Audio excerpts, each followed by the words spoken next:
কবিতার নাম পরাণের পাখি। কবি হেলাল হাফিজ, কণ্ঠে আব্দুল মালিক।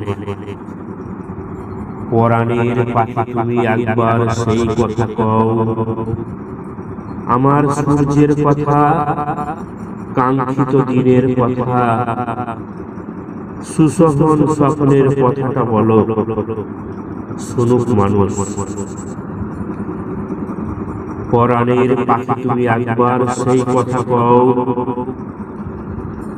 অলক্ষ্যে কবে থেকে কমল পাহাড়ে বসে এতদিন ফুটে ফুটে খেয়েছো আমাকে, আর কত কোটি দিয়েছো ঠোকর, বিষে বিষে নীল হয়ে গেছি শুশ্রূষায়। এখনো কিভাবে তবু শুভ্রতা পুষেছি তুমি দেখাও না। পাখি তুমি, তোমাকে দেখাও, দেখুক মানুষ। পরাণের পাখি তুমি একবার সেই কথা কও,